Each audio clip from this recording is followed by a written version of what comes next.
ঠিকরা gas অফিসে gas না পাওয়ার জন্য রাত 4টা থেকে মানুষ সব লাইন দিয়ে গ্যাস এখন বলছে অফিস থেকে দেওয়া হবে না একটাও।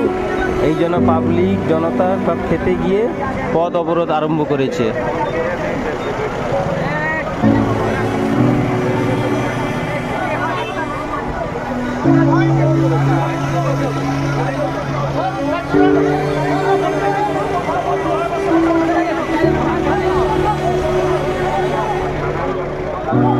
সব লাইন জাম করে দিয়েছে পাবলিক, জনতা খেপে গেছে পুরো।